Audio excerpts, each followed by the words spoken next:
Something moved in the darkness. Sarah Mason froze mid-stride, her breath catching in her throat.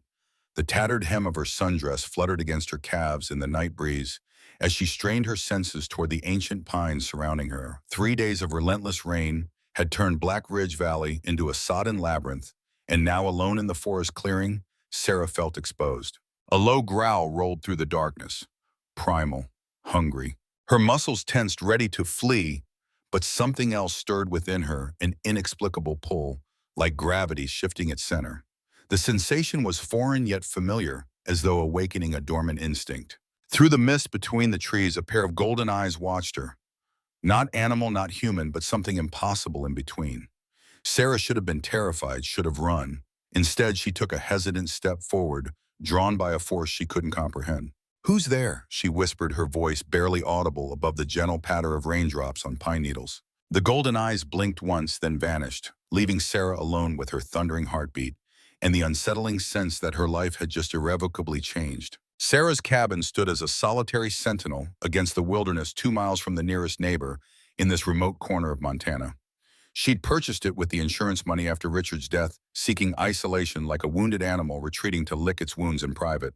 Inside, the warmth of burnished wood and the gentle crackling of the fireplace usually brought comfort. Tonight, they failed to dispel the chill that had settled in her bones after her encounter in the forest. She moved to the mantle fingers, tracing the silver locket that had belonged to her grandmother.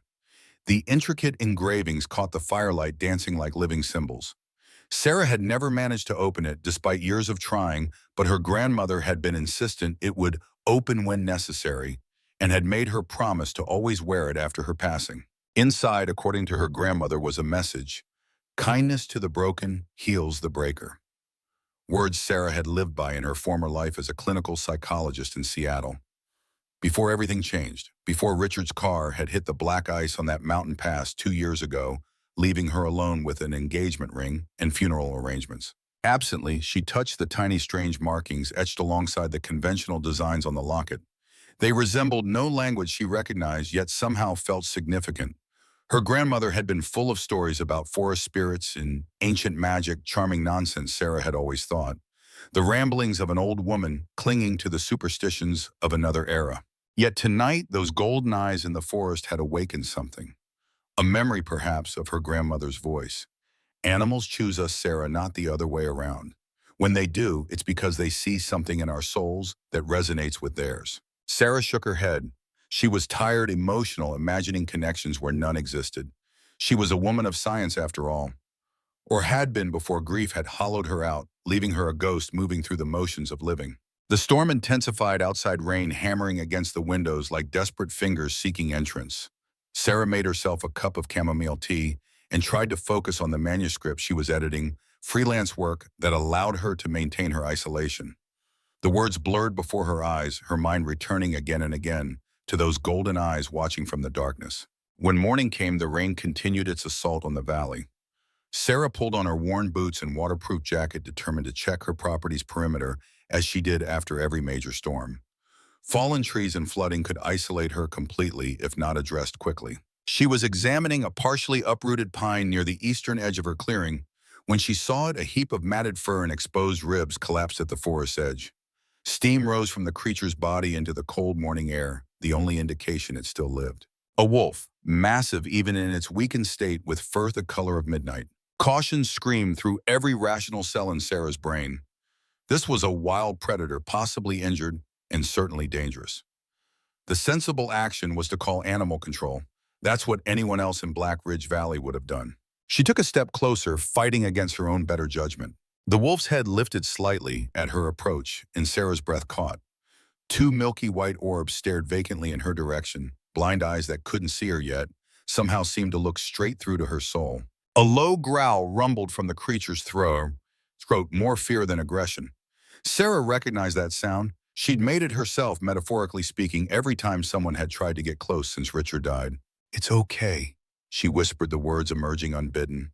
"I won't hurt you." The blind wolf cocked its head slightly, as though trying to place her voice in its darkened world. There was intelligence in that simple gesture, a complexity that tugged at Sarah's heart. Her grandmother would have called this a sign. Sarah called it temporary insanity, when an hour later she was coaxing the massive predator onto a tarp she'd brought from her shed. It was lighter than she expected, too light for a creature its size.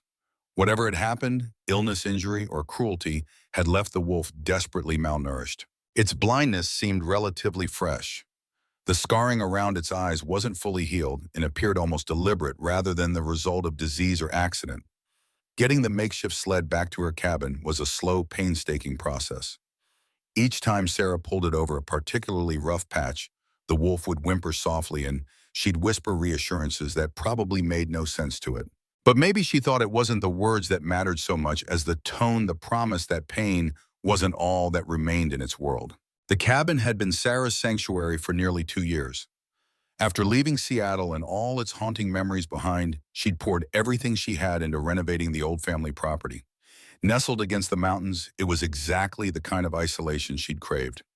No prying eyes, no whispered condolences, no one watching as she slowly pieced herself back together. Now she was bringing a wild animal into her private world. Madness, perhaps. But as she cleared a space in the mudroom and lined it with the old blankets, Sarah felt something stir inside her that had been dormant for too long. Purpose. "This is temporary," she told the wolf as she gently transferred him to his new bed. "Just until you're strong enough to go back where you belong." His unseeing eyes tracked the sound of her movements as she gathered water, antiseptic, and the basic first aid supplies she kept on hand. When she approached to clean his wounds, his lips curled back to reveal impressive teeth. Sarah stilled immediately. "I understand," she said softly. "Trust has to be earned. I'll wait." She sat cross-legged on the floor a few feet away, simply existing in the same space, letting him acclimate to her scent and presence. Eventually, his head lowered onto his paws, though the tension never fully left his body. Progress of a sort. That night, Sarah slept on the sofa instead of in her bed upstairs, unwilling to leave the wolf alone in a strange place. Through the darkness, she heard his occasional restless movements, the scrape of claws against the wooden floor, as he tried to orient himself in his lightless world. Just before dawn, she woke to find him silent and still, his breathing shallow. "Please don't die," she whispered into the pre-dawn gloom. "Not here, not under my watch." It wasn't just about the wolf anymore. It was about her too, about proving that she could still nurture something back to health after failing so catastrophically with Richard. She couldn't save her fiancé from the sudden aneurysm that had taken him, but perhaps she could save this wild creature. The first week was touch and go. Sarah managed to coax the wolf into drinking water mixed with electrolytes and eventually to accept small pieces of cooked meat from a distance. She never touched him directly, respecting the invisible boundary he established. Each day, she talked to him about inconsequential things, the weather, the birds outside the book she was reading. Not because he understood, but because the quiet had been her only companion for too long, and speaking aloud felt like flexing a long-disused muscle. She learned his moods, the twitch of an ear that signaled curiosity, the subtle shift in his breathing that preceded agitation. She began calling him Shadow for his midnight fur and silent presence in her life. At night, strange dreams visited Sarah. She found herself running through unfamiliar forests guided by moonlight and instinct rather than sight. She would wake gasping, her body humming with a strange energy, the phantom sensation of wind in her hair. On the 7th night, she dreamed of a man with golden eyes calling her name from deep within the forest. His voice resonated through her rich and commanding, stirring emotions Sarah thought long buried. She woke with her heart racing and her grandmother's locket unusually warm against her skin. By the 2nd week, Shadow had gained enough strength to stand on shaky legs, mapping out the mudroom with careful steps and an attentive nose. Sarah expanded his territory to include the kitchen and living room, removing anything fragile or dangerous. He moved with increasing confidence, memorizing the layout until he could navigate without bumping into furniture. It was remarkable how quickly he adapted, how resilient he proved to be. One afternoon, while organizing the closet in her grandmother's old room, which Sarah had never fully explored, she discovered a hidden panel behind a loose floorboard. Inside was a small leather-bound book, its pages yellowed with age.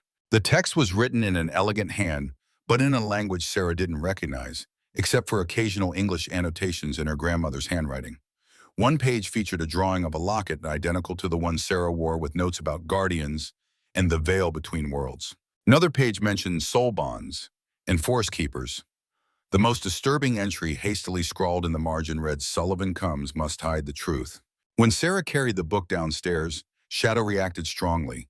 his ears pricking forward at the scent of the old leather. When she began reading aloud from a passage about forest spirits, he grew visibly agitated, pacing and whining. "What is it, boy?" she asked, closing the book. "Does this mean something to you?" Shadow tilted his head toward her voice, then patted over and nudged the book with his nose. "This is crazy," Sarah muttered. "You're a wolf. You can't understand what I'm reading." But doubt had taken root. There was something uncanny about Shadow's intelligence, his reactions, the way he seemed to listen to her with an almost human comprehension. It was during the third week that Sarah noticed the first change. She'd been sitting on the floor near Shadow, reading aloud from her latest mystery novel, when she glanced over and caught a flicker of something different in his eyes. Where they had been cloudy white, she now saw the faintest hint of color emerging at the centers, a warm amber that seemed to glow in the firelight. "Your eyes?" she gasped, forgetting for a moment that he couldn't understand her. "They're changing." His head tilted at her voice, ears pricked forward with an intensity she hadn't seen before.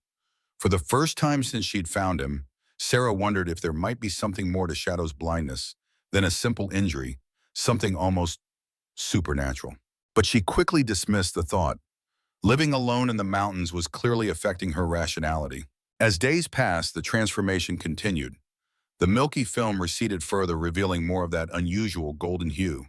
Sometimes when she entered a room, Sarah could swear Shadow was tracking her movements before she made a sound. But that was impossible, wasn't it? She needed supplies, more bandages, antibiotics for a small infection that had developed on one of Shadow's paws, and food for both of them. The trip to town was unavoidable. Black Ridge was little more than a general store, a diner, and a cluster of modest homes an hour's drive from Sarah's cabin. She rarely ventured there, preferring to order necessities online when possible.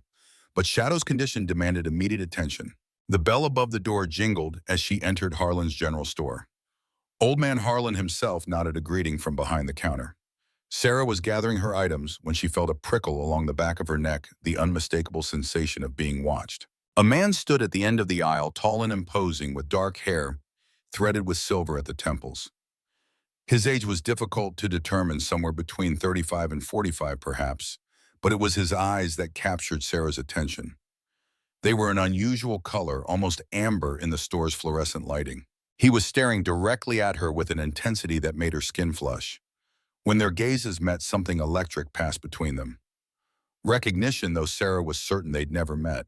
She quickly averted her eyes and moved toward the counter. As she paid for her purchases, she was acutely aware of the stranger approaching. "Sarah Mason," he said, his voice deep and resonant, not a question. She stiffened. "Do I know you?" "Not yet," he replied, his mouth curving into a slight smile that didn't reach his eyes. "How's your new pet adjusting?" Ice slid down Sarah's spine.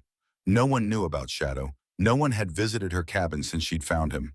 "I don't know what you're talking about," she managed, gathering her bags. "Sullivan sends his regards." The man continued, his tone casual but his eyes watchful. "He's very interested in what you found." "I think you have me confused with someone else," Sarah said, moving toward the door. "Excuse me." Outside, she hurried to her truck, heart hammering in her chest. As she pulled away, she caught sight of the stranger in her rearview mirror, still watching her. There was something predatory in his stance that awakened a primal fear in her. By the time Sarah returned to her cabin, storm clouds were gathering again. She secured the doors and windows, an unfamiliar anxiety taking root. For the first time since moving to the mountains, she felt vulnerable in her isolation. Shadow sensed her unease, growing restless and alert.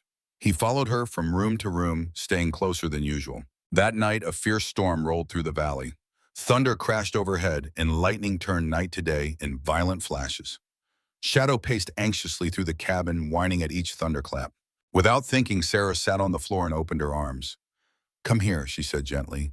"It's okay." To her astonishment, Shadow patted over and settled beside her. Not quite touching, but close enough that she could feel the heat from his body. They sat that way for hours, two broken creatures finding comfort in proximity as the storm raged outside. The strangeness of the situation struck her suddenly, this wild predator she'd invited into her home, now serving as a source of comfort. Her grandmother would have seen meaning in it.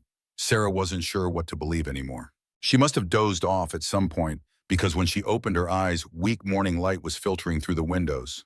The storm had passed, leaving behind that peculiar stillness that follows nature's fury. Sarah started to stretch her stiff limbs, but froze when she realized Shadow's head was now resting heavily on her lap. Somehow during the night, the final barrier between them had dissolved. With trembling fingers, she reached out and for the first time touched the coarse fur between his ears. He didn't flinch or growl. Instead, he leaned slightly into her palm. Tears sprang to her eyes, unexpected and overwhelming. Such a small gesture of trust, yet it cracked something open inside her that she'd kept sealed tight since the funeral. "Thank you," she whispered, though she wasn't sure if she was thanking him or whatever force had brought him to her. Later that morning, as sunlight streamed through the kitchen windows, Sarah was making coffee when she heard a strange sound behind her. Not quite a whine, not quite a growl, something in between that raised the hairs on the back of her neck. She turned slowly. Shadow stood in the doorway, his posture alert, head held high. But it was his eyes that stopped her breath. The transformation was complete. Where blindness had clouded his vision just weeks before, two brilliant golden eyes now stared at her with unmistakable awareness. Not the eyes of a wild animal, but something else entirely, something that spoke of ancient wisdom and impossible knowledge. As Sarah stood frozen in shock, the air in the room seemed to thicken, pressure building, as though a storm was brewing inside the cabin itself. Shadow took a step forward, then another. His movement suddenly fluid and purposeful. When he was just feet away, he sat back on his haunches and looked directly into her eyes. "4 weeks I've waited," he said, his voice deep and rough, as though human speech was an ill-fitting garment. "4 weeks to heal what was broken, to find what was lost. And now I see you clearly at last." The coffee mug slipped from Sarah's fingers, shattering against the hardwood floor. "You're my fated mate," he continued, those golden eyes never leaving hers. "The one I've searched for across time itself." And just like that, everything Sarah thought she knew about her quiet, isolated existence shattered like the mug at her feet. She backed away until her spine pressed against the kitchen counter, her heart hammering so violently she could feel it in her throat. "This isn't happening," she whispered, more to herself than to the creature before her. "I'm hallucinating or dreaming. That's it. I'm still asleep on the floor after the storm."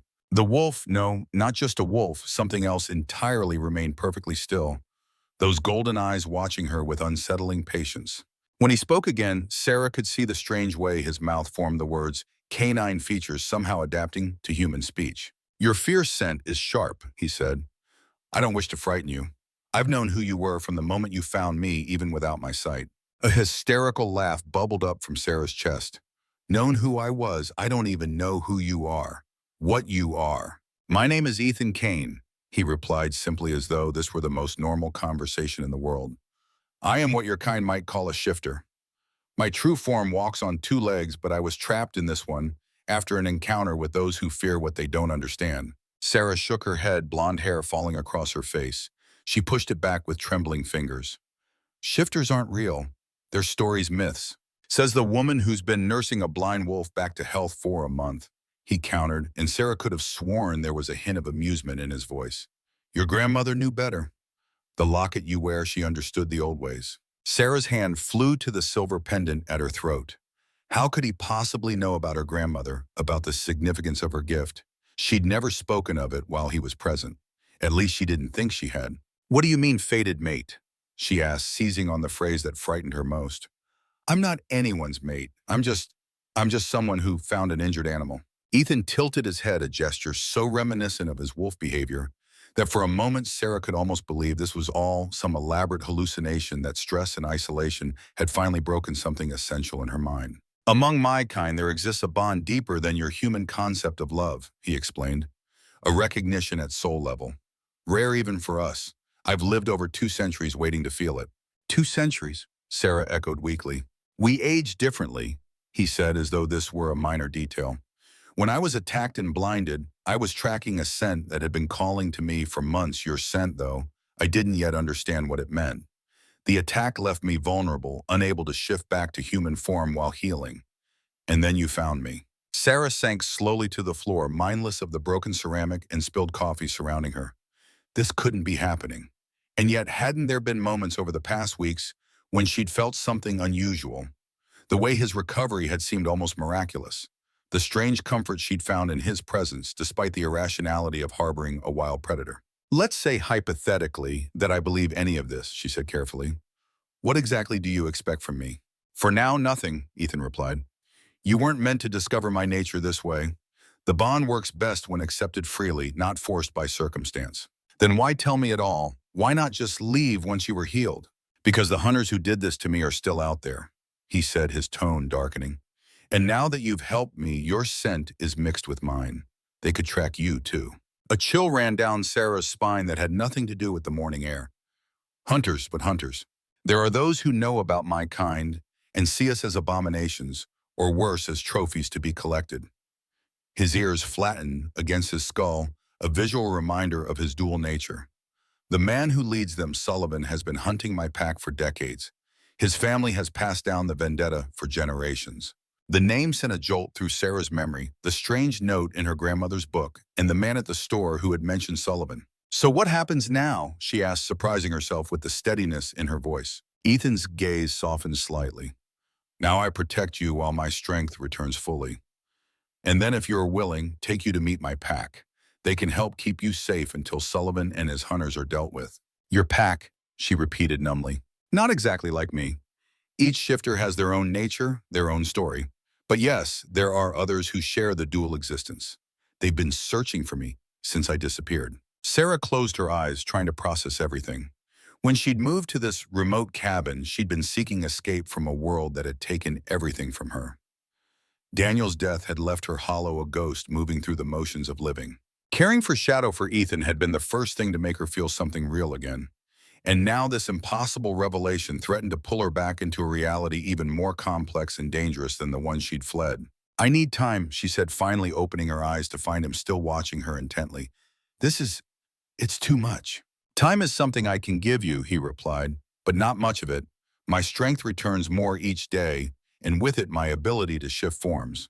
Soon I'll be able to take human shape again. And when that happens, Sullivan's hunters will sense the power surge.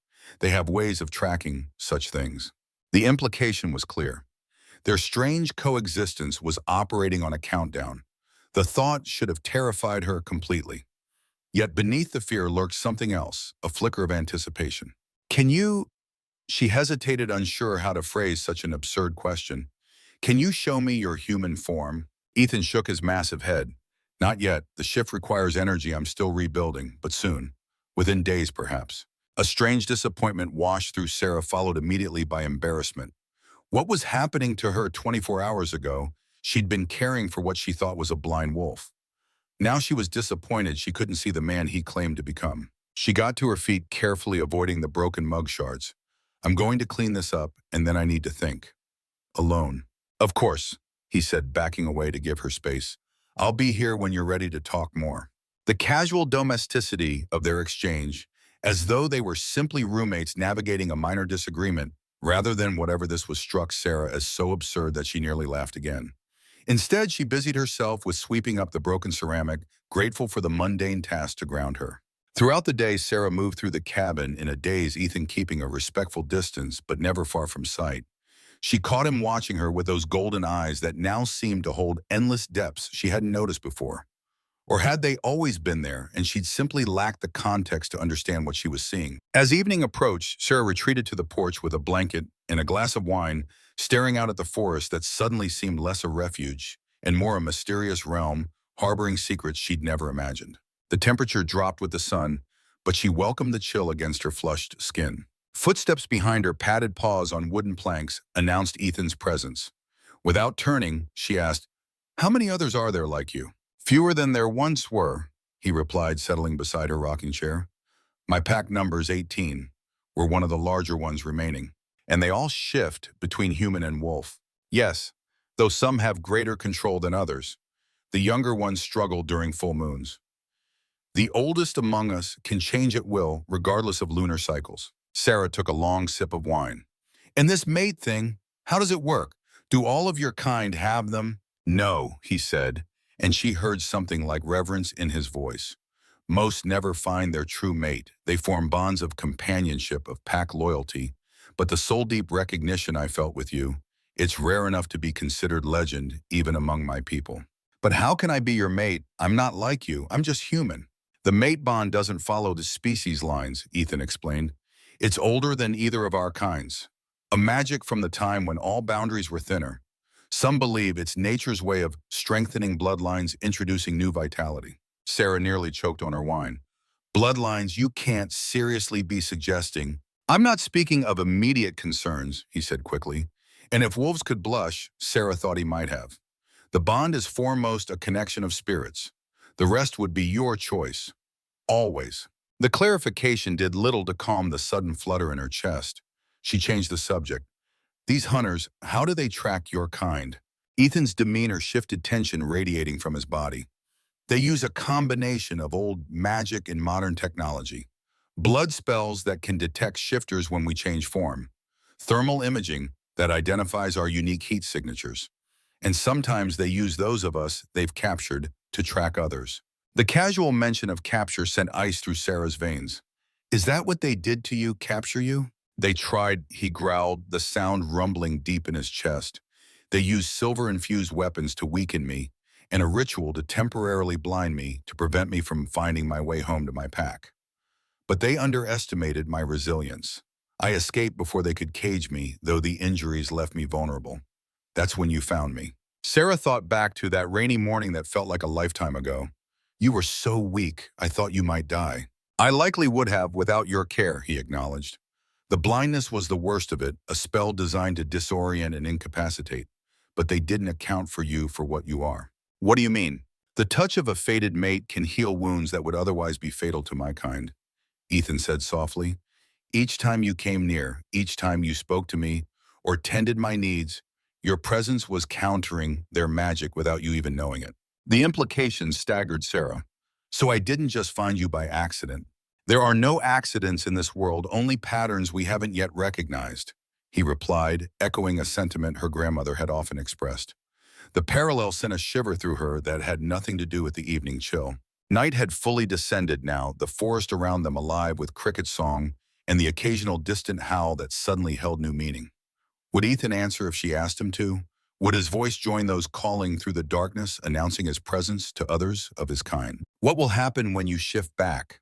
She asked instead. Will you remember being the wolf? Remember all this time we've spent together? Every moment, he assured her. The wolf is not separate from the man. They are aspects of the same being. My awareness, my feelings, they remain constant, regardless of form. Feelings. The word hung between them, loaded with implications neither of us seemed ready to address directly. It's getting late, Sarah said, finally rising from her chair. And apparently we both have a lot to prepare for in the coming days. Ethan nodded, those golden eyes luminous in the darkness. Rest, I'll keep watch tonight. The casual promise of protection shouldn't have comforted her as much as it did.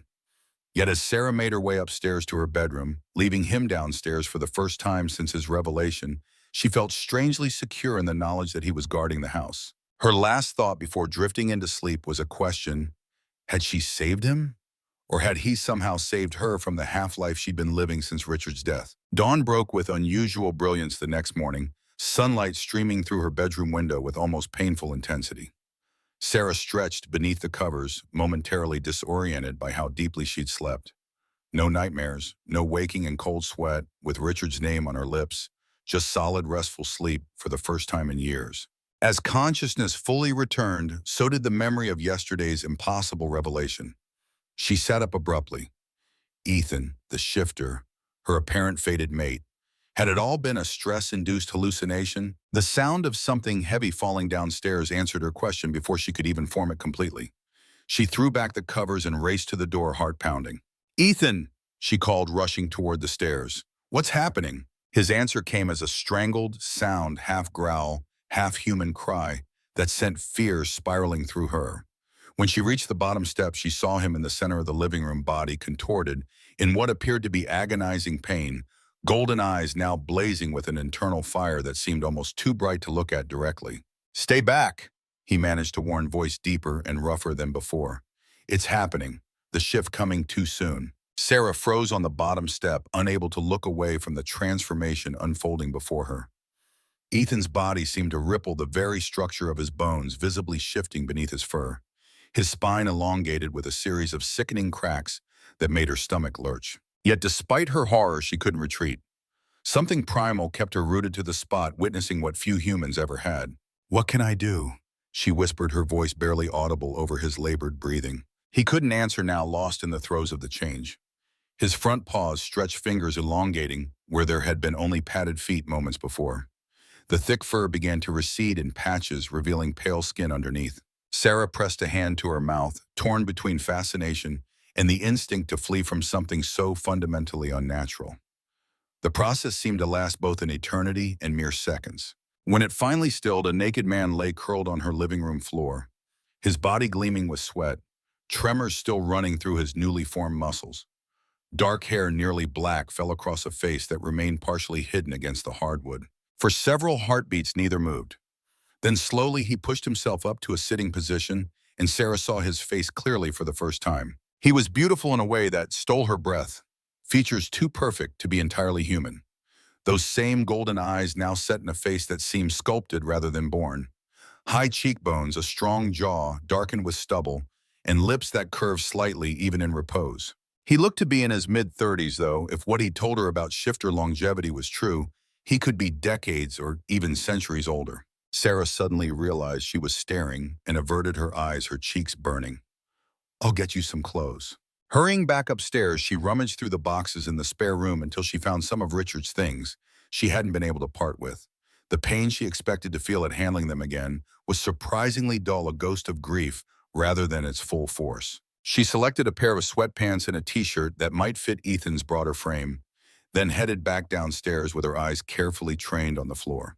"Here," she said, holding them out without looking directly at him. "Thank you," he replied, his voice now fully human, yet still carrying that same resonance she'd grown accustomed to. The sound of fabric rustling told her he was dressing. "You can look now." When Sarah raised her eyes, she found him standing, sweatpants on, but the t-shirt still clutched in one hand. The sight of his bare torso, marked with several long scars that looked like claw marks across his ribs, sent an unexpected heat through her. "Sorry," he said, noting her expression. "The shift is never painless, but this one was particularly difficult. My body wasn't fully prepared." "Why did it happen now? You said it would be days." He pulled the shirt over his head, wincing slightly. "I felt them. The hunters. They're closer than I thought, tracking faster than expected." Fear shot through Sarah, sharp and cold. "Here, they're coming here. Not immediately, but soon. Within a day, perhaps two." He ran a hand through his dark hair, the gesture strangely vulnerable. "The shift was a defense mechanism, my body's way of preparing for threat." Sarah sank onto the sofa, trying to process this new development. Ethan remained standing, his posture betraying discomfort with his new form. "Is it difficult?" she asked. "Being human again after so long as a wolf?" He flexed his fingers, studying them with a slight frown. "It requires adjustment. Sensations are different, more acute in some ways, duller in others." Sarah watched him move cautiously across the room, his gait becoming smoother with each step as he reacquainted himself with bipedal motion. There was something deeply intimate about witnessing this process, like seeing someone learn to walk again after injury. "You should eat something," she said, suddenly remembering her caretaker role. "The transformation must require energy." "It does," he agreed, following her to the kitchen. "More than you might imagine." Sarah set about making a substantial breakfast: eggs, bacon toast, hyper-aware of his presence behind her. The domestic normality of cooking while a mythical creature sat at her kitchen table struck her again with its absurdity. Their new reality was beginning to take shape around them, filled with impossible truths and imminent dangers. As Sarah placed a loaded plate before Ethan, their fingers brushed briefly.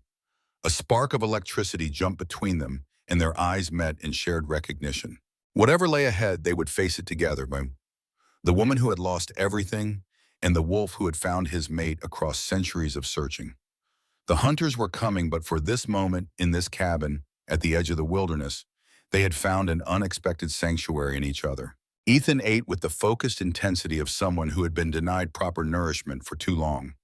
Sarah watched him from across the kitchen table, still adjusting to the transformation that had unfolded before her eyes. The man sitting across from her possessed the same golden gaze as the wolf she had nursed back to health, but his human form revealed nuances the animal could not express, subtle shifts of emotion across his features, the controlled strength in his movements. "You have questions," he said, finally setting down his fork. It wasn't a question. Sarah nodded, struggling to organize the chaos of her thoughts. 243 years, she began.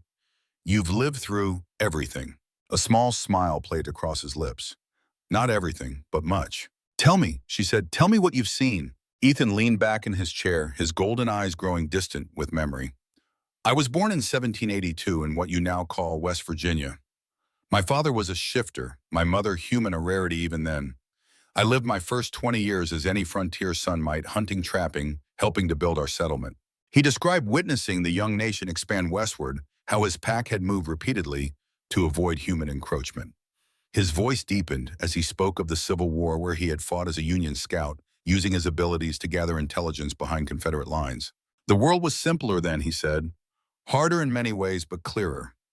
Men knew what they stood for, what they were willing to die for: honor, family, protection of what was theirs. Sarah noticed how he unconsciously straightened when speaking of these values, as though they were a backbone that had supported him through centuries of change. I've watched this country transform from wilderness to empire, he continued. Survived the Great Depression, served in both world wars. Each time humanity faces crisis, it reveals both its greatest strengths and darkest impulses. And you never aged, Sarah said, studying his face. He appeared to be in his late 30s, perhaps early 40s, a man in his prime with only the depth in his eyes betraying his true age. I age but slowly. A decade for me might show as a year on my face. The wolf nature extends our lifespan, heals what would kill a human. In return, the human mind preserves what would be lost to animal instinct. Sarah's fingers unconsciously traced the rim of her coffee mug. And these fated mates you mentioned, do they live as long? Something flickered across his features, hesitation perhaps. Sometimes the bond can extend a human lifespan, though not to the full measure of a shifter's years, but that's rare. The implication hung between them. Even if she accepted this bizarre connection between them, she would eventually age and die while he remained. The thought sent a peculiar pain through her that she couldn't quite name. Why me? She asked suddenly. What makes someone a fated mate? Is there something special about me that I don't know? Ethan set down his cup, giving the question serious consideration. The old stories speak of complementary souls, individuals whose essential natures balance each other perfectly. Beyond that, he shrugged, it's one of the great mysteries, even to us. I only know that from the moment you approached me in the rain, something in me recognized something in you. He reached across the table, hesitating just before his fingers would have touched hers. I realize how frightening this must be, how impossible it seems. I don't expect you to embrace any of it, certainly not immediately. Sarah drew back slightly, not ready for contact that now held such loaded significance. These hunters you mentioned, tell me more about them. What exactly are we facing? The shift in subject wasn't subtle, but Ethan accepted it gracefully. His expression darkened, the golden eyes taking on an amber glow. The Sullivan family has hunted my kind for 7 generations.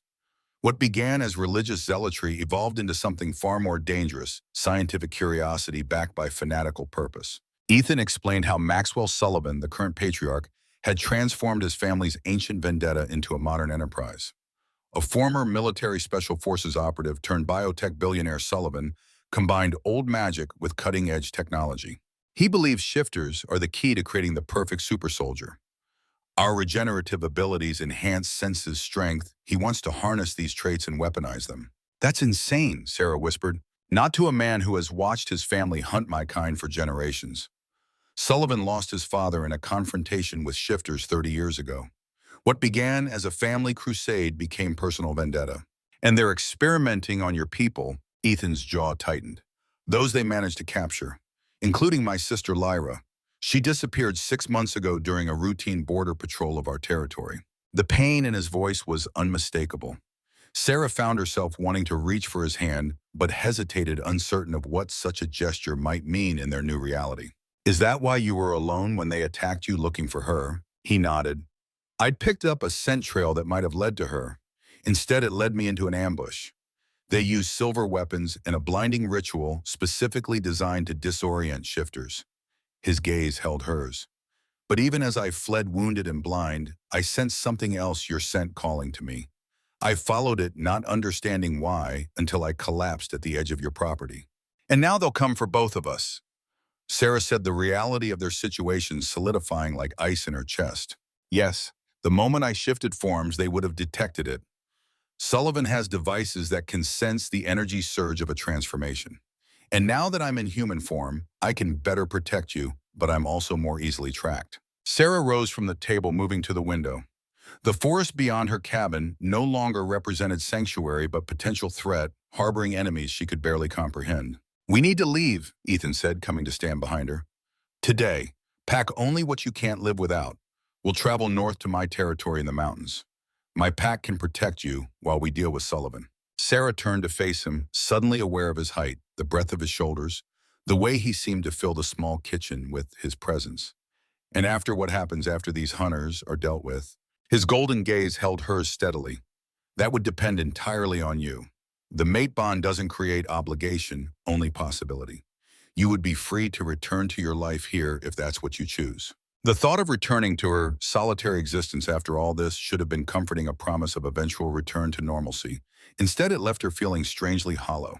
I need to, she gestured vaguely upstairs. Pack, think. He nodded, understanding in his eyes. Take the time you need, I'll keep watch. In her bedroom, Sarah moved on autopilot, pulling essentials into a backpack while her mind raced. 24 hours ago, her biggest concern had been whether Shadow's eyesight would fully recover. Now she was preparing to flee from murderous hunters with a man who'd spent weeks as an animal in her care. Her hand brushed against her grandmother's locket as she reached for a sweater. She paused, remembering Ethan's words. Your grandmother knew better. She understood the old ways. Had her grandmother known? Had there been signs throughout Sarah's childhood that she'd missed or forgotten?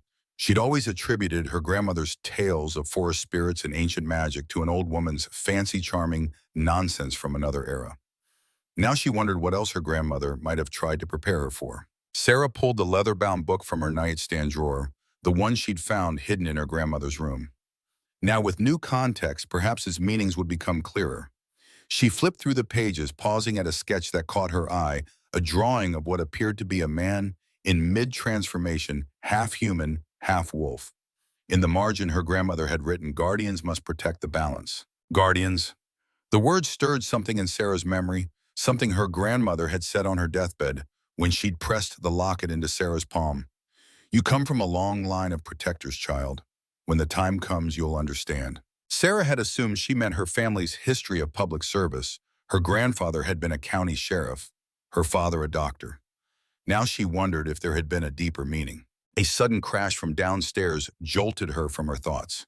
She froze, heart hammering against her ribs. Sarah, Ethan's voice carried an urgency that sent fear spiraling through her. They're here, we need to go now. She snatched up her backpack, the book, and rushed to the door. The sound of breaking glass echoed through the cabin, followed by a strange hissing noise. Smoke began to curl up the staircase, acrid and chemical, burning her lungs with the first inadvertent breath. Ethan, she called, coughing. Stay up there. His voice was strained deeper than before. They've deployed silver vapor, it weakens shifters. I can handle it, but I need a minute. More crashes downstairs, the sounds of struggle. Sarah's eyes watered from the smoke. She retreated to her bedroom, closing the door and pressing a damp washcloth from her bathroom against her mouth and nose. Through the window, she saw movement at the edge of the forest, dark figures in tactical gear converging on her cabin. This wasn't happening. This couldn't be happening. The bedroom door burst open. Ethan stood there, his skin glistening with sweat, golden eyes ablaze with feral light. His body seemed caught between forms still human, but with a fluidity to his movements that was distinctly predatory.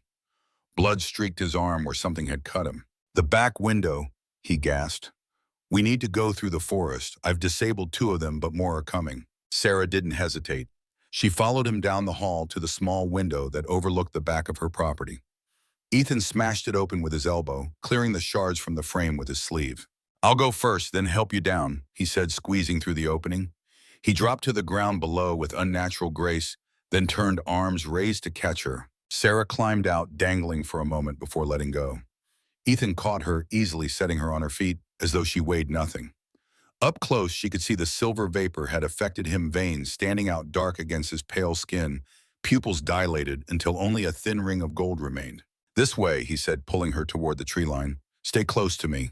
They plunged into the forest just as shouts erupted behind them. Sarah heard the crack of gunfire, felt Ethan's arm wrap around her waist, propelling her forward with inhuman speed. The world blurred around them as he pushed beyond human limitations, half carrying her through the underbrush. Only when the sounds of pursuit had faded did he slow, allowing Sarah to catch her breath.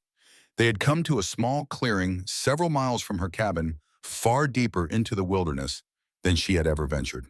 Are you hurt? Ethan asked, his voice rough with exertion. Sarah shook her head, though her lungs still burned from the silver vapor, and her legs trembled with adrenaline and exhaustion. "You're bleeding," she said, gesturing it to his arm. He glanced at the wound with detachment. "Silver-tipped bullet grazed me. It will heal slowly, but it will heal. Let me see." The caretaker in her took over, creating a momentary illusion of normalcy. Ethan extended his arm, allowing her to examine the wound. It looked worse than a typical graze, the edges blackened and weeping. Without thinking, Sarah pressed her palm over the injury. Ethan hissed in a breath, not from pain but surprise. Beneath her hand, an unexpected warmth bloomed. When she removed it, the wound looked cleaner, the edges already beginning to close. They stared at each other in mutual shock. "How did you do that?" Ethan whispered. "I don't know," Sarah replied, looking at her palm in wonder. "I just wanted to help." Ethan's expression shifted to one of dawning comprehension. "The mate bond," he said softly. "It's stronger than I realized. You have healing ability that is rare even among fated mates." Before Sarah could process this new revelation, Ethan's head snapped up, his attention focused on the forest behind them. "We need to keep moving. The initial pursuit has fallen back, but they'll regroup. We need to reach the mountains by nightfall." "That's at least 20 miles, Sarah protested. "We can't possibly." "We can," he interrupted, "but not with me in this form." He began stripping off his borrowed clothes. "I need to shift again." Sarah turned away, automatically giving him privacy for the transformation. The sounds that followed were less agonizing than before, but still disturbing: the crack of realigning bones, the wet sliding of reshaping tissue. When silence fell, she turned to find the midnight wolf standing where Ethan, the man, had been moments before. His golden eyes, now familiar in either form, watched her with clear intelligence. He padded to her side, lowering his massive body in obvious invitation. "You want me to ride on your back?" Sarah asked, incredulity momentarily overriding her fear. The look he gave her was so distinctly unimpressed that she almost laughed despite the circumstances. All right, she muttered, approaching cautiously. She straddled his back, fingers threading through the thick fur at his shoulders. "Like this." His only response was to rise smoothly to his feet, adjusting slightly to balance her weight. She gasped, tightening her grip reflexively as she felt the power of the muscles moving beneath her. He took a few experimental steps, seemingly unbothered by her presence. Then, without further warning, he began to move. What started as a walk quickly accelerated into a smooth, loping run that ate up the forest floor beneath them. Sarah clung to him, her body gradually learning to move with his rather than against it. The world blurred into streaks of green and brown as he navigated paths invisible to human eyes, ducking beneath low-hanging branches and leaping over fallen logs with supernatural grace. The initial terror of the speed gave way to something unexpected: exhilaration. Wind whipped her hair back from her face, carrying the rich scents of pine and earth. Sunlight dappled through the canopy above, creating patterns that shifted and danced across Ethan's dark fur. For the first time in years, Sarah felt truly alive, every sense heightened by the sheer impossibility of what they were doing. They traveled this way for hours, Ethan maintaining a pace that would have exhausted any natural wolf. Occasionally he would slow, lifting his nose to test the air, or cocking his head to listen for distant sounds she couldn't perceive. During these pauses, Sarah would slide from his back to stretch her cramped legs, careful never to stray far from his side. By late afternoon, the terrain had changed dramatically. They were climbing now, the forest giving way to steeper, rockier ground that spoke of the mountain's true beginning. Ethan navigated the increasingly challenging landscape with the confidence of one returning to familiar territory. During one rest stop, as Sarah sipped water from her canteen, she noticed something strange. She could smell far more than she should have been able to. The individual components of the forest came to her in distinct notes: the sharp tang of pine resin, the earthy complexity of decaying leaves, the distant musk of a deer that had passed through hours earlier. Even more disconcerting, she could hear a stream that had to be at least a quarter-mile away, the water bubbling over rocks in a musical pattern that should have been inaudible at this distance. "Ethan," she whispered, "something's happening to me. I can smell things, hear things." He tilted his massive head, golden eyes studying her with what appeared to be recognition rather than surprise. "Is this normal for someone like me, a mate?" He nodded, once the gesture so human it momentarily disconcerted her. Sarah wanted to ask more questions, but the limitations of his current form made that impossible. Whatever was happening to her would have to be explained later. They continued their journey as the sun began its descent behind the mountains. The air grew cooler, carrying a crispness that spoke of higher elevation. Sarah's enhanced senses registered the change in atmosphere, the thinning of oxygen making each breath slightly more deliberate. As twilight gathered around them, Ethan led them to a narrow crevice in the mountainside, almost invisible unless approached from exactly the right angle. It widened into a small cave sheltered and dry. He indicated she should enter first, then followed, positioning himself near the entrance where he could monitor any approach. The temperature dropped rapidly with the sun. Sarah shivered, pulling an extra layer from her backpack. Ethan watched with what seemed like concern, then surprised her by moving closer, curling his warm body around hers where she sat against the cave wall. "Oh," she said softly, "thank you." The shared warmth was practical, she told herself nothing more. Yet she couldn't deny the strange comfort she found in his proximity and the steady rhythm of his breathing and the solid weight of him against her side. Despite their dire circumstances, she felt safer than she had in years. As full darkness descended, Ethan's ears suddenly pricked forward, his body tensing beside her. A low growl rumbled in his chest, barely audible but unmistakable in its warning. "What is it?" Sarah whispered, fear instantly flooding back. "The hunters." He rose to his feet, moving to the cave entrance with silent grace. She followed, staying close behind him as he peered into the night. For several long moments they stood frozen, Ethan's attention fixed on something she couldn't perceive. Then from the darkness beyond came an answering sound, a wolf's howl hauntingly beautiful in the night air. Ethan's posture changed immediately, the tension bleeding away. He turned to Sarah, nudging her hand reassuringly before looking back into the darkness. A second howl joined the first, then a third, creating an eerie chorus that echoed across the mountains. To Sarah's astonishment, Ethan threw back his head and answered, his voice rising to join the others in a call that sent shivers down her spine. "Your pack?" she asked, understanding dawning. He dipped his head in confirmation, then gestured with his muzzle for her to stay put as he padded a few yards from the cave entrance. There he waited, golden eyes gleaming in the darkness as three shapes materialized from the shadows. Wolves, no shifters, moved into the small clearing before their shelter. Even to Sarah's untrained eye, they looked different from ordinary wolves, larger with an unnatural awareness in their postures. They approached Ethan cautiously, exchanging scents and quiet vocalizations that seemed almost like conversation. Sarah remained in the cave entrance, heart pounding as the reunion unfolded.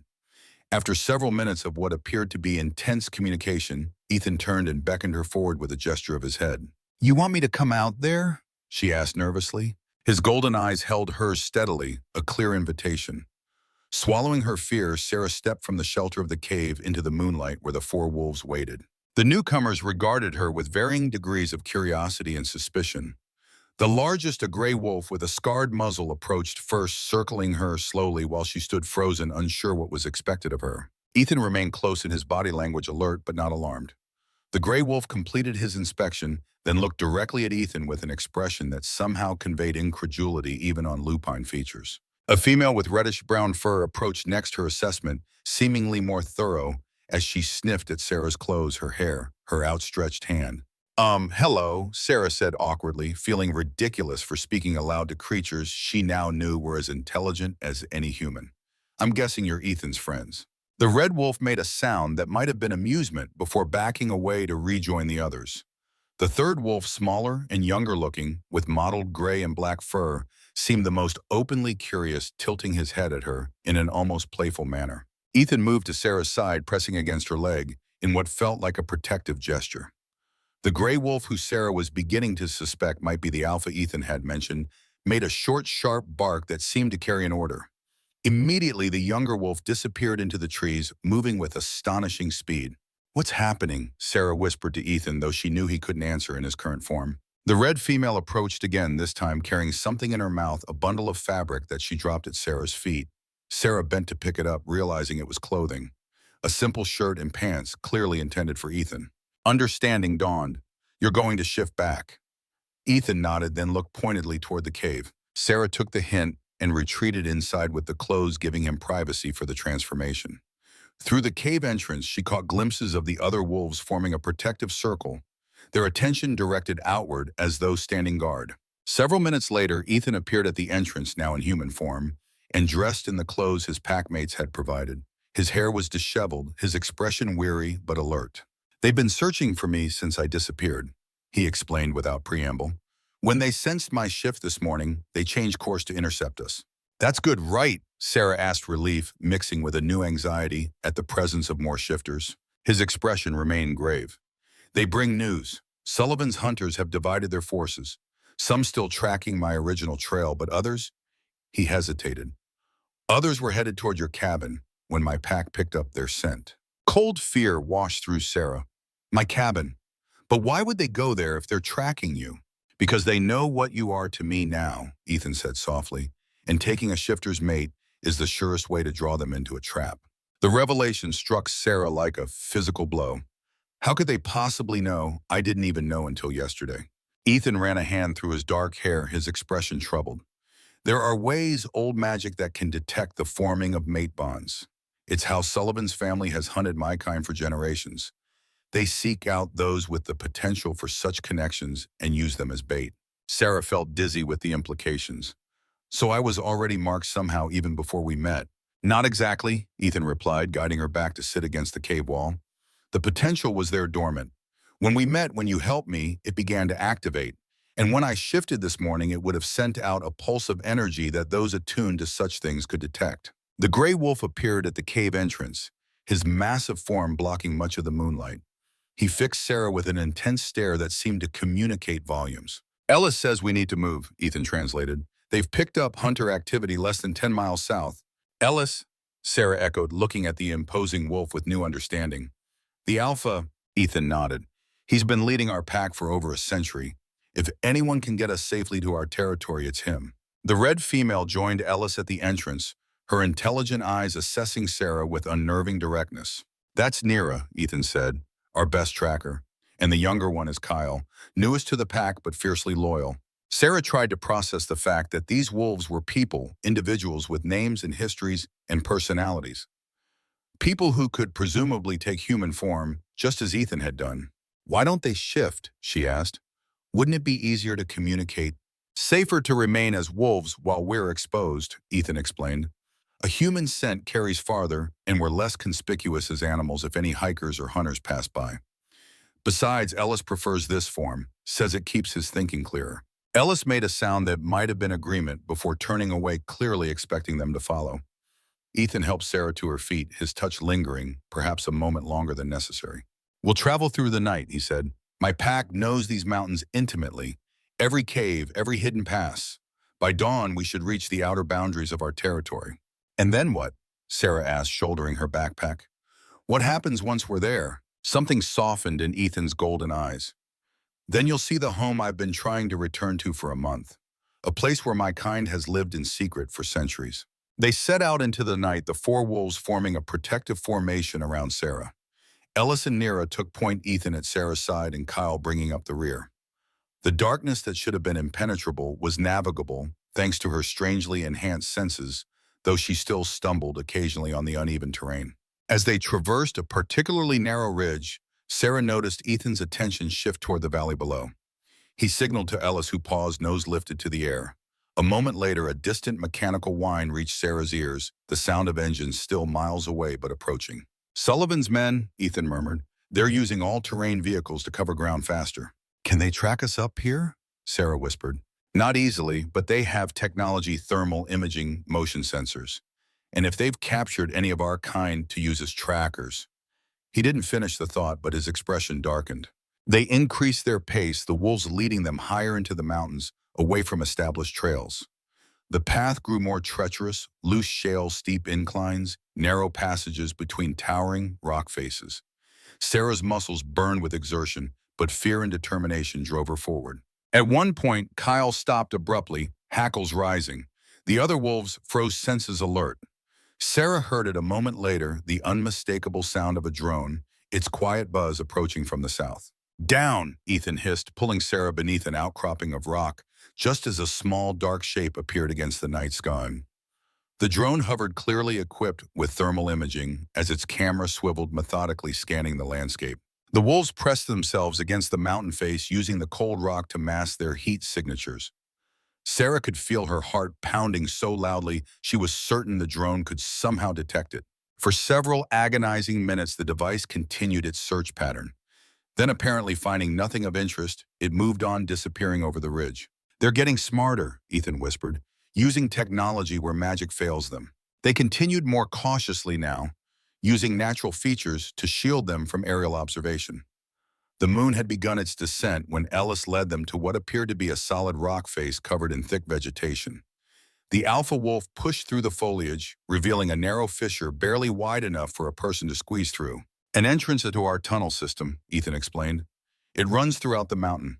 Once we're inside, we'll be safe from both technology and magic.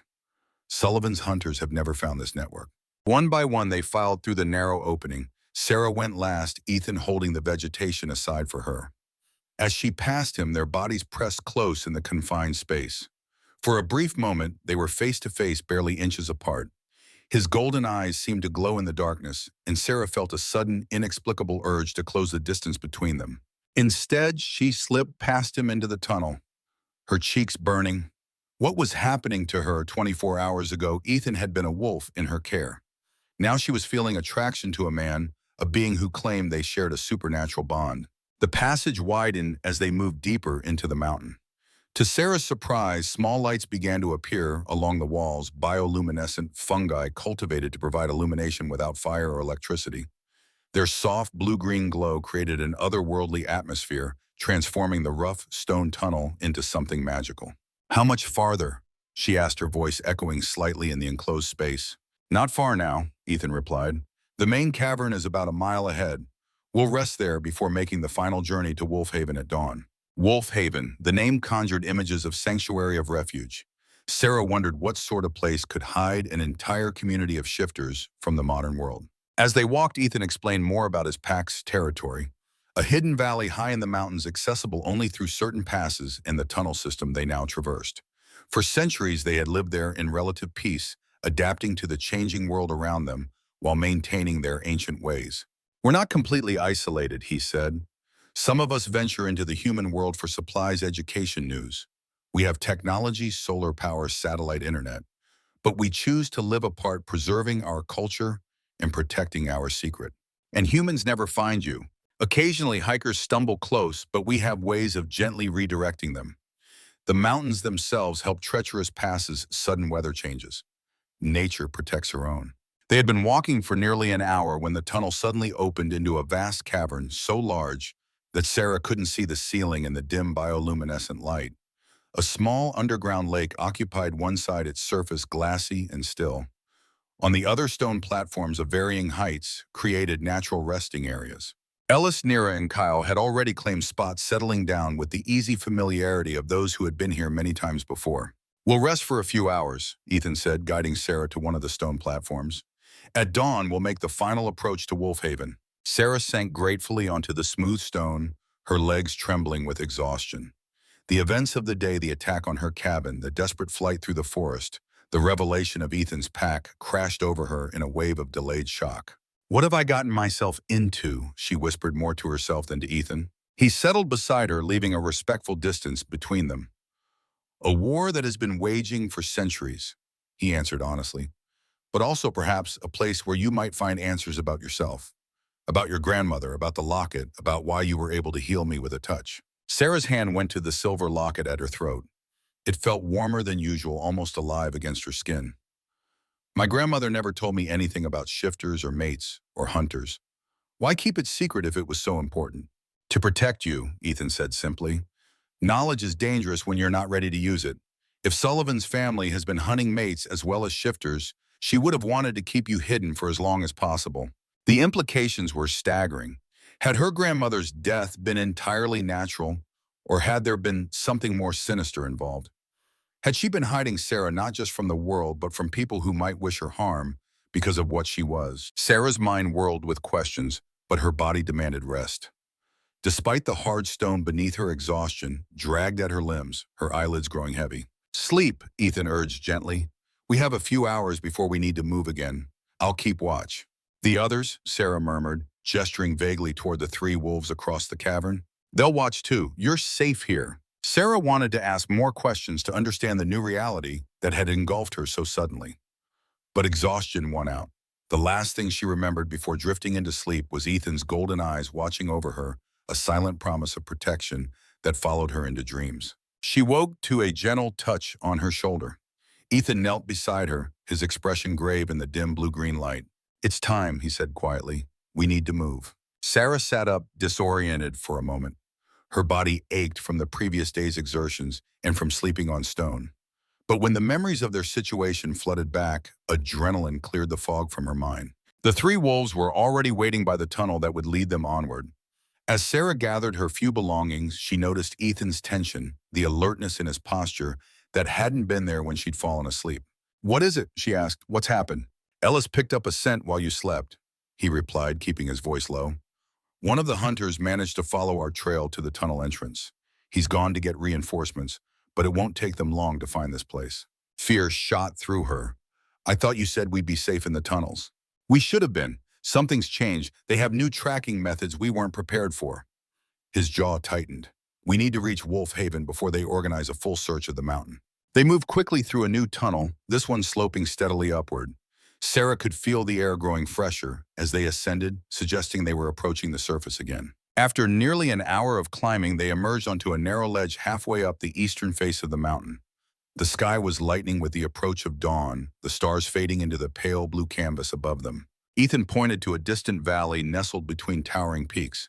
"There, Wolf Haven." Sarah squinted her enhanced vision, allowing her to make out what appeared to be structures among the trees' cabins, and larger buildings blended so seamlessly with the natural environment that they would be nearly invisible from the air. "It's beautiful," she breathed. "It's home," Ethan replied, a note of longing in his voice. "And soon you'll see it up close." As they began their descent toward the valley, Sarah caught movement from the corner of her eye, a flash of metal on a ridge several hundred yards away. Before she could react, a sharp crack echoed across the mountain, and Ethan staggered beside her, a red stain blooming on his shoulder. "Sniper!" he gasped, pulling Sarah behind a boulder as a second shot chipped stone inches from where they had been standing. Ellis, Nira, and Kyle scattered, taking cover among the rocks.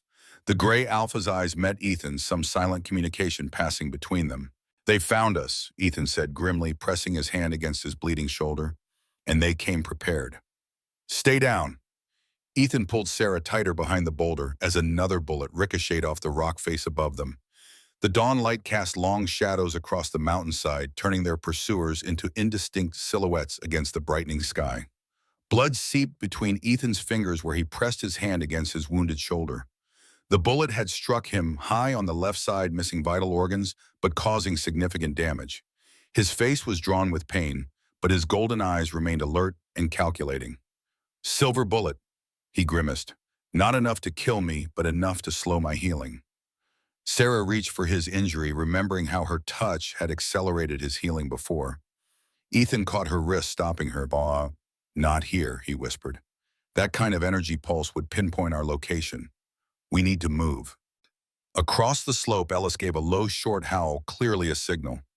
Kyle responded from further down the mountain while Nira remained silent, her reddish form barely visible among the rocks to their left. "Ellis says there are 3 of them," Ethan translated. "The sniper up high, and 2 others moving to flank us. They're trying to drive us away from Wolf Haven back toward the main hunting party." Sarah's heart hammered in her chest. They were so close to safety she could see the hidden valley where Ethan's people had lived for centuries, tantalizingly near, yet impossibly far, with armed hunters between them and sanctuary. "What do we do?" she asked, struggling to keep her voice steady. Ethan's eyes met hers, his expression turning resolute. "We split up. I'll draw their fire while Ellis and the others get you to Wolf Haven." "No!" The word escaped before Sarah could stop it. The thought of Ethan facing the hunters alone, already wounded, sent a surge of something fierce and protective through her. "I'm not leaving you."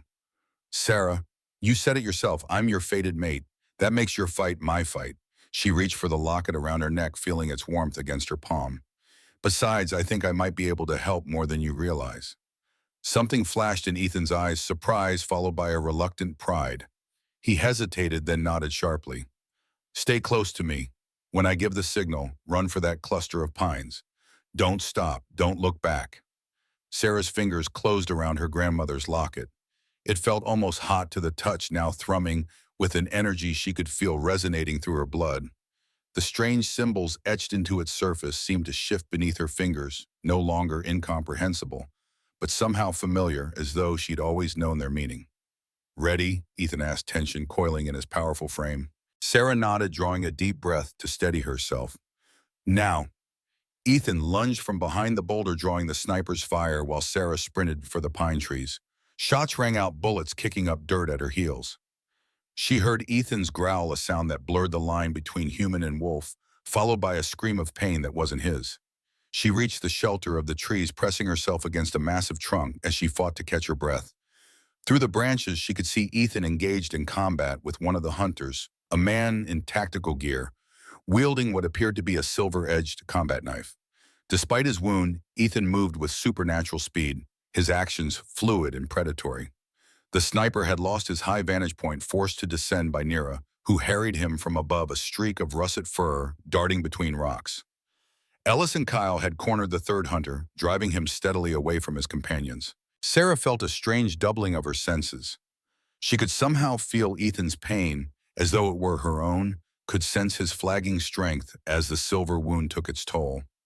Without conscious thought, her hand rose to her locket again. "Kindness to the broken heals the breaker," she whispered, her grandmother's words taking on new significance. The locket snapped open in her palm. Inside was no photograph, no scrap of paper, but a small glowing crystal that pulsed with blue-white light. As Sarah stared at it in wonder, knowledge flooded her mind, not as words or images, but as pure understanding.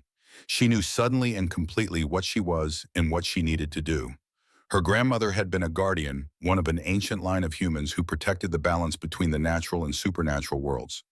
The crystal was both key and weapon, passed down through generations of her family, and now it had awakened to her. With newfound certainty, Sarah stepped from behind the tree, the open locket extended before her. The crystal's light intensified, casting a blue glow across the mountainside. "Enough," she commanded, her voice carrying with unexpected authority. The hunter fighting Ethan froze mid-strike, his eyes widening at the sight of the glowing crystal. "Guardian," he spat the word, both recognition and curse. "Stand down," Sarah continued, walking forward steadily. "You have no right to hunt these people." The man sneered, though she could see fear beneath his bravado. "Sullivan will want you alive, witch. A guardian and a mate, two prizes in one." He lunged toward her, knife extended. Sarah didn't flinch. The crystal pulsed once, and an invisible force knocked the man backward. He slammed into a tree trunk with enough force to crack ribs, sliding to the ground unconscious. Ethan stared at her, golden eyes wide with astonishment. "Sarah, what?" "Later." She cut him off, turning toward the remaining hunters. The sniper had abandoned his rifle, drawing a sidearm as he backed away from Nira's relentless advance. When he saw Sarah approaching with the glowing locket, he hesitated, then made a decision that surprised them all. He turned and ran. The third hunter, pinned between Ellis and Kyle, saw his opportunity and followed suit, scrambling down the mountain in desperate retreat. "They'll be back," Ethan said, coming to stand beside Sarah, "with reinforcements. Then we need to reach Wolf Haven now." Sarah closed the locket, though it continued to glow faintly through the seams. The sudden surge of power left her lightheaded, and she swayed slightly on her feet. Ethan caught her elbow, steadying her despite his own injury. "What just happened?" "What was that?" "I'm not entirely sure," Sarah admitted, "but I think my grandmother was more than just someone who knew about shifters. I think she was meant to protect them." Before Ethan could respond, Ellis approached, his gray form materializing from the underbrush. He looked at Sarah with new respect in his intelligent eyes, then turned his gaze to Ethan, a clear message passing between them. "We need to move," Ethan translated. "The valley is just beyond the next ridge. Can you make it?" Sarah nodded, but exhaustion pulled at her limbs. The crystal's power had exacted a price, leaving her drained. But sanctuary was close, and with it perhaps answers. They moved quickly but cautiously down the mountainside. Nira scouted ahead while Ellis and Kyle guarded their flanks. Ethan stayed close to Sarah, his wounded shoulder clearly paining him, but his stride never faltering. As they crested the final ridge, the hidden valley opened before them in the full light of morning. Wolf Haven lay nestled among ancient pines, a collection of structures so perfectly integrated with the landscape that they seemed to have grown organically from the forest floor. Smoke rose from stone chimneys, and as they approached, Sarah saw figures moving about, some human in form, others as wolves. A community existing in harmony with both sides of their dual nature. "Welcome to Wolf Haven," Ethan said softly, "our home for the past 300 years. As they descended into the valley, people began to notice their approach. Word of their arrival spread quickly, and soon a crowd had gathered at the edge of the settlement. Some shifted from wolf to human form, before Sarah's eyes hastily donning clothes brought by others. Their expressions ranged from curiosity to outright suspicion as they regarded her. An elderly woman pushed through the crowd, her silver hair gleaming in the morning light. Despite her apparent age, she moved with the fluid grace Sarah was beginning to recognize as characteristic of shifters. "Ethan," she said, her voice cracking with emotion as she embraced him. "We feared the worst."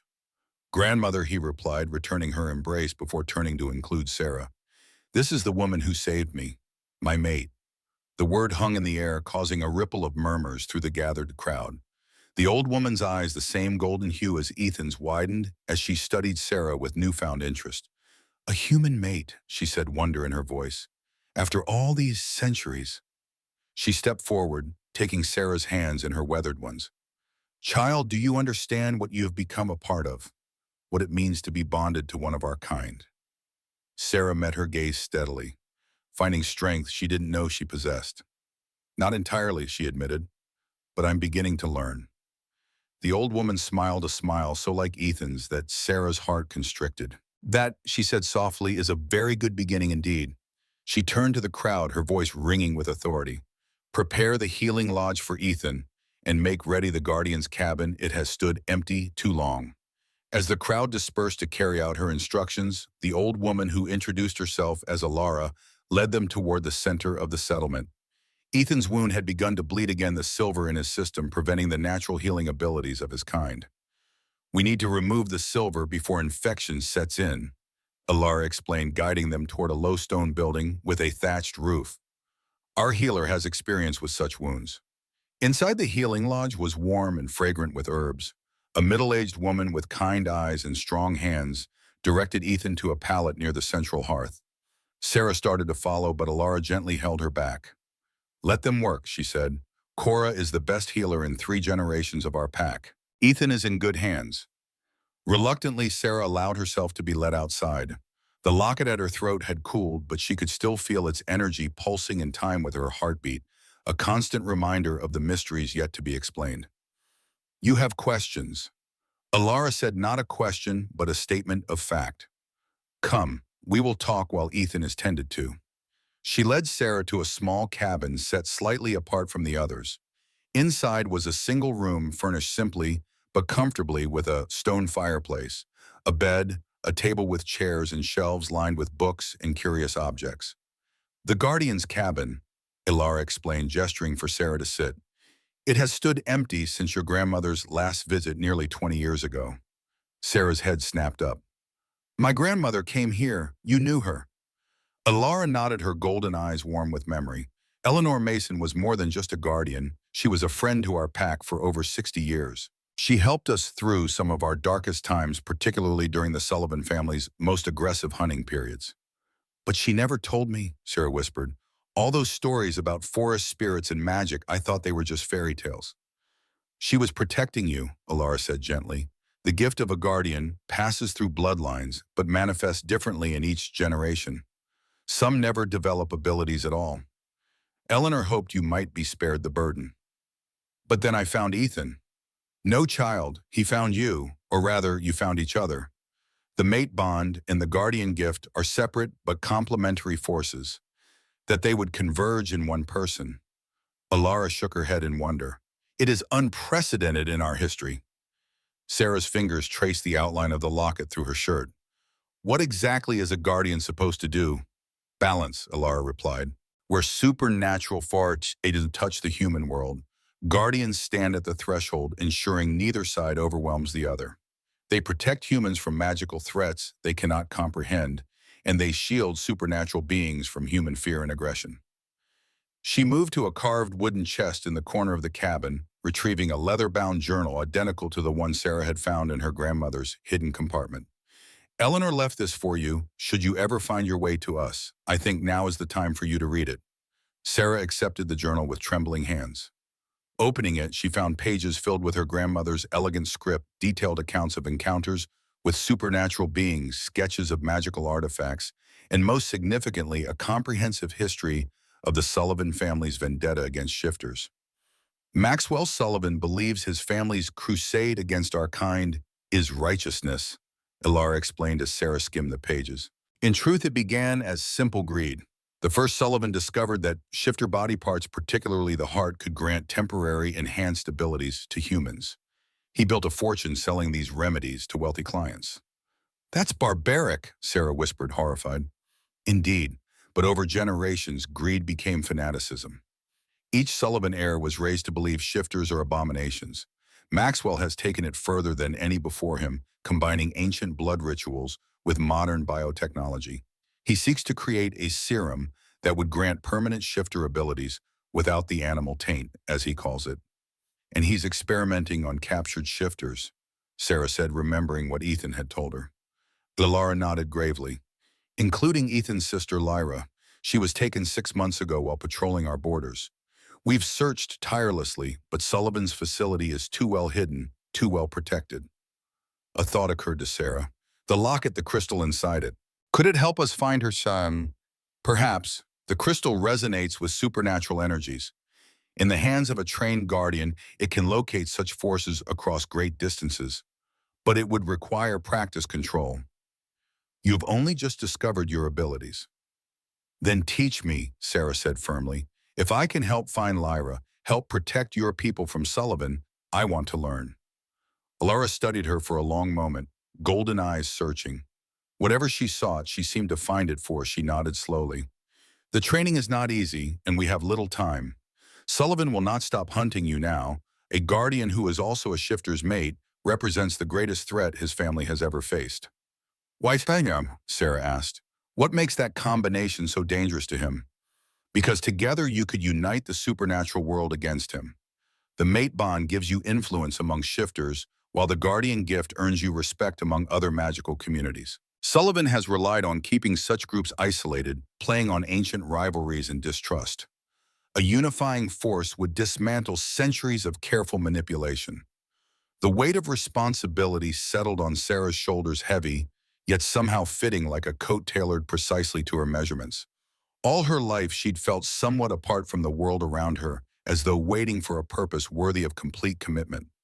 Even her work as a psychologist had been fulfilling, but incomplete, missing some essential element she couldn't name. Now, in this hidden valley among people who blurred the line between human and wolf, she felt a sense of belonging she'd never experienced before. A soft knock at the door interrupted her thoughts.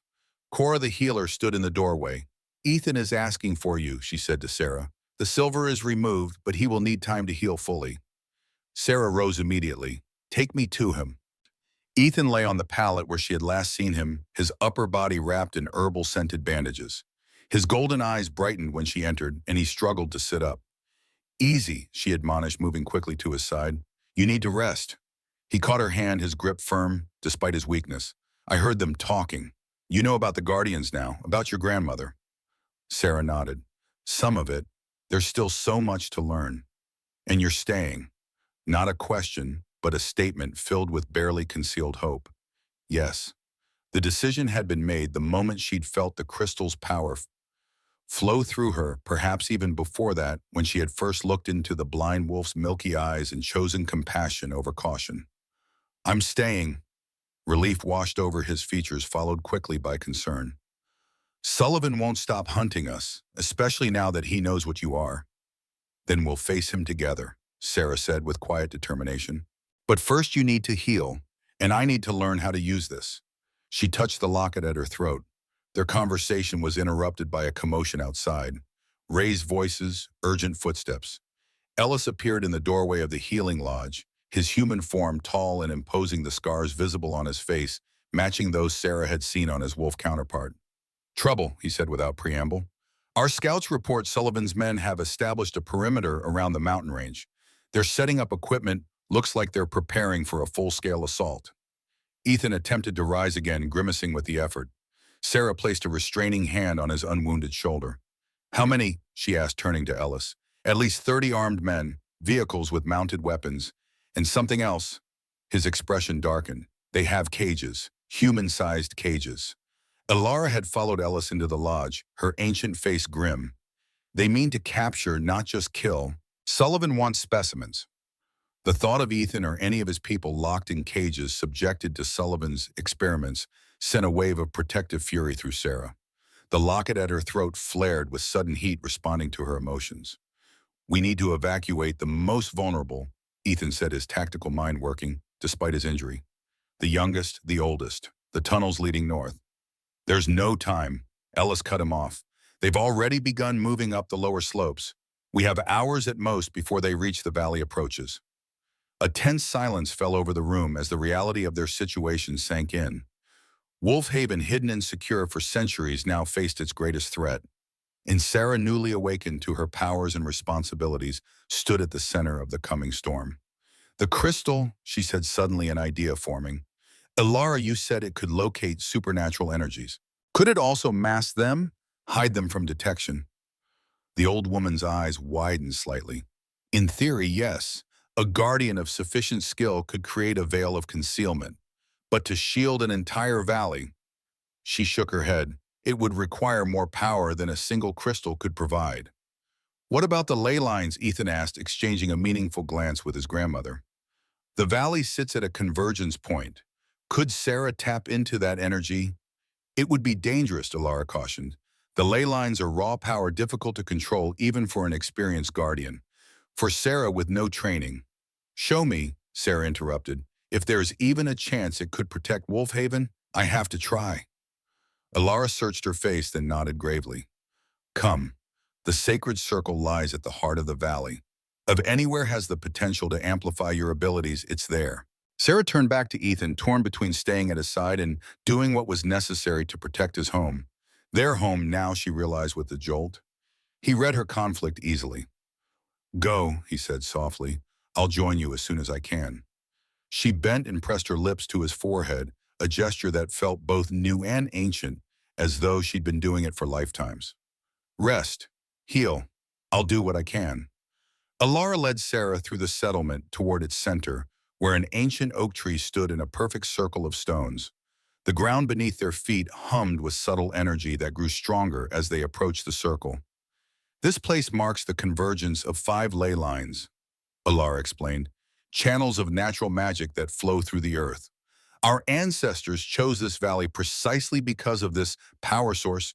It strengthens our shifting abilities and shields us from detection." "But Sullivan has found a way around that protection," Sarah observed. "Yes. His family has studied our kind for generations. They've developed methods to detect shifter energy signatures despite natural barriers. Your guardian crystal operates on a different frequency, one the Sullivans haven't learned to track. Combined with the ley lines, it might create a shield they cannot penetrate." They reached the stone circle. In daylight, it appeared ordinary enough, weathered granite boulders arranged in a perfect circle around the massive oak. But as Sarah stepped between the stones, her perception shifted. Suddenly she could see what her human eyes had missed, lines of blue-white energy running beneath the earth, converging at the great tree like rivers flowing to the sea. "You see them?" Alara said not a question, but a confirmation. Sarah nodded, mesmerized by the patterns of light. "They're beautiful and dangerous. Raw magic can overwhelm an unprepared mind." Alara guided her to the base of the oak. "Take out the crystal. Hold it in both hands and focus on your desire to protect. The ley lines will respond to clear intent." Sarah removed the locket, opening it to reveal the glowing crystal within. As she cradled it in her palms, the stone pulsed in time with her heartbeat growing warmer with each beat. "Now close your eyes," Alara instructed. "Visualize the valley, every tree, every rock, every living being within it. See them all connected by threads of light. Then imagine a dome of protection rising from the stone circle, expanding outward to encompass everything you wish to shield." Sarah closed her eyes, following Alara's guidance. In her mind's eye, she saw Wolf Haven spread before her like a living tapestry, the structures built in harmony with nature, the people in both human and wolf forms going about their lives, the mountains standing sentinel around them. And at the center, Ethan, his golden eyes watching her with trust and something deeper she wasn't ready to name. She focused on her desire to protect them all, to keep this sanctuary safe from those who would destroy it out of fear and greed. The crystal grew hot in her hands, almost painfully so, but she didn't let go. Energy surged up through her feet from the ley lines, flowing through her body and into the stone. In her vision, a dome of blue-white light began to form, rising from the circle of stones and expanding outward, encompassing the valley in a protective embrace. But as it grew, Sarah felt the strain of channeling so much power. Her body trembled with the effort, sweat beading on her forehead despite the cool mountain air. "It's too much," she gasped, feeling her control slipping. "I can't hold it." "You can," a familiar voice said behind her, "and you don't have to do it alone." Ethan's hands covered hers, his warmth steadying her trembling fingers. Despite his injury, he had come to her, sensing her need through their bond. "Our connection works both ways," he murmured close to her ear. "Let me lend you my strength." Sarah leaned back against him, drawing comfort from his solid presence. Through their joined hands, she felt new energy flow into the crystal. Different from the ley lines, warmer somehow, infused with emotion rather than raw power. The mate bond, she realized, was a source of magic in its own right. With Ethan's support, the shield stabilized, solidifying from a wavering dome into an impenetrable barrier. In her mind's eye, Sarah could see it extending to cover the entire valley, invisible to normal sight, but undeniable to magical senses. When she finally opened her eyes, the physical world looked unchanged, but she could feel the difference, a subtle pressure in the air, like the moment before a thunderstorm breaks. "It's done," Alara said with quiet awe. "You've created a guardian shield. Sullivan's sensors won't be able to penetrate it." "How long will it last?" Ethan asked, still supporting Sarah as she swayed slightly with exhaustion. "As long as the crystal remains within the circle," Alara replied. "It's now the anchor point for the shield." Sarah looked down at the glowing stone in her hands. "So I just leave it here?" "For now, yes. Once properly trained, you'll be able to maintain the shield without a physical anchor. But that will take time." Ethan helped Sarah to her feet, his golden eyes filled with a mixture of pride and concern. "You should rest. That kind of magical exertion takes a physical toll." She nodded, suddenly aware of how drained she felt. But as they turned to leave the circle, a young wolf burst into the clearing, shifting to human form as he approached. "Ellis sent me," the youth panted, hastily donning clothes brought by another pack member. "Sullivan's forces have stopped advancing. They've set up a perimeter but aren't moving closer. And," he hesitated, glancing at Sarah. "Speak freely, Tomas," Alara encouraged. "They're broadcasting a message for her." He nodded towards Sarah. "Sullivan himself is requesting a meeting." Sarah felt Ethan stiffen beside her, his hand tightening protectively around hers. "Absolutely not," he growled. "It's a trap." "Perhaps," Alara mused. "Or perhaps Maxwell Sullivan recognizes the significance of what's happened here today. A guardian shield is not subtle magic. He would have felt his creation even if he can't penetrate it." "What does he want?" Sarah asked the messenger. "He claims he wants to negotiate. Says he has information about your grandmother's death that you should know." The words hit Sarah like a physical blow. She had assumed her grandmother's death had been natural old age claiming its due, but Sullivan's message suggested otherwise. "He's lying," Ethan insisted, "trying to lure you out." "Maybe," Sarah acknowledged. "But what if he's not? What if there's something about my grandmother's death that connects to all of this?" She turned to Alara, whose ancient eyes held a troubled expression. "Did my grandmother die naturally?" The old woman hesitated, then sighed heavily. "We were never certain. Eleanor stopped visiting Wolf Haven about 2 years before her death. Her last message spoke of being watched, of needing to protect something precious. When news came of her passing, Ellis traveled to investigate, but found nothing conclusive." Sarah's mind raced. 2 years before her grandmother's death would have been around the time she'd moved Sarah into the remote cabin, the same cabin where Sarah had later retreated after Richard's death. Had her grandmother been hiding Sarah, protecting her from Sullivan even then? "I need to know," she said quietly but firmly. "If Sullivan has information about my grandmother, I have to hear it." "It's too dangerous," Ethan protested. "You've only just discovered your abilities. You're not ready to face him." "I won't go alone," Sarah assured him, squeezing his hand. "But I won't hide either. Not anymore." Ethan's jaw clenched, his protective instinct battling with his respect for her determination. After a long moment, he nodded. "Then I go with you." "You're not fully healed," she reminded him. "Healed enough," he countered, his tone brooking no argument.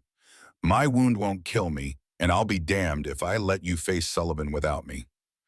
3 days later, Sarah stood at the edge of the valley's protective shield, the boundary of her own creation. Ethan was beside her, his wounded shoulder still bandaged, but his strength largely returned. Behind them waited Ellis and 3 other pack members in human form, ready to shift at the first sign of trouble. Remember, Ilara had cautioned before they left. Maxwell Sullivan is dangerous not just because of his resources, but because of his conviction. 7 generations of hatred have refined his family's purpose to a razor's edge. Do not underestimate him. Now as they waited at the appointed meeting place, a natural clearing on neutral ground between the valley and Sullivan's perimeter, Sarah felt the weight of the crystal at her throat.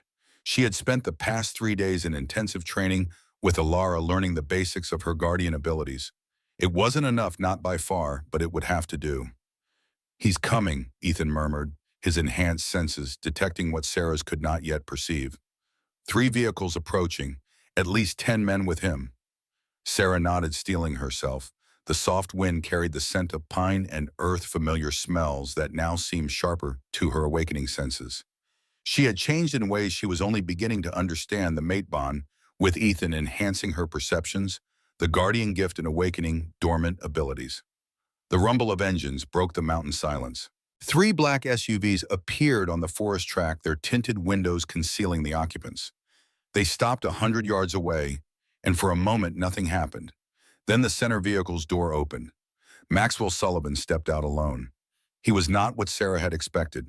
In her mind, she had pictured a monstrous figure, a physical manifestation of the cruelty Ethan had described. Instead, the man who approached was striking in his normalcy, a tall, distinguished gentleman in his early 60s, with silver-streaked dark hair and the bearing of someone accustomed to command. He wore an impeccably tailored suit that seemed oddly formal against the wilderness backdrop. Only his eyes betrayed his nature, cold, calculating, with the predatory focus of someone who had spent a lifetime hunting. "Miss Mason," he called as he approached. Stopping a cautious 30 feet away, "I've waited a long time to meet you." "Sullivan," Ethan growled, his body tensing beside Sarah. The older man's gaze shifted to Ethan, a flicker of something like recognition crossing his features. "Kane, you've recovered from your condition. How unfortunate." "You wanted to talk," Sarah said, drawing Sullivan's attention back to her. "So talk." Sullivan smiled, the expression not reaching his eyes. "Direct, just like your grandmother." Eleanor was never one for pleasantries either. "You knew my grandmother." "I did. We had several encounters over the years." Sullivan clasped his hands behind his back, adopting the pose of a professor addressing a student. "She was a formidable guardian, one of the strongest I've ever encountered. It was a shame what happened to her." "And what exactly happened to her?" Sarah asked, fighting to keep her voice steady. Sullivan studied her for a moment. "You don't know, do you? How interesting." He took a step closer.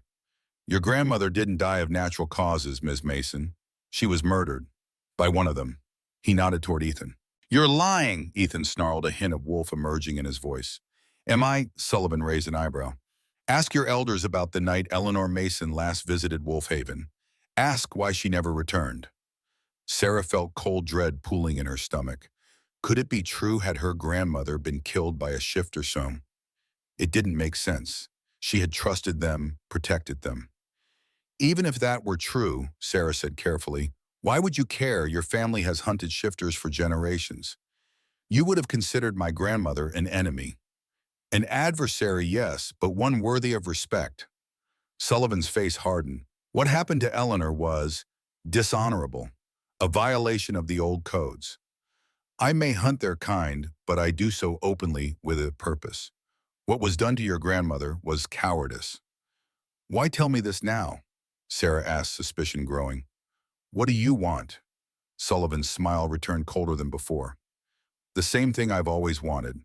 Order, balance. The natural world restored to its proper hierarchy with humans at the apex. These creatures," he gestured toward Ethan, "are an aberration, neither fully beast nor fully human. They don't belong in either world." "And experimenting on them," Sarah challenged, "keeping them in cages, harvesting their parts for your remedies, is that your idea of natural order?" Sullivan's expression didn't change, but something flickered in his eyes, surprise perhaps. You've learned much in a short time. Impressive, but incomplete. He took another step forward. What if I told you that my research could benefit humanity in ways you can't imagine? That from these creatures' curse, I could forge mankind's salvation? I'd say you're delusional, Sarah replied flatly.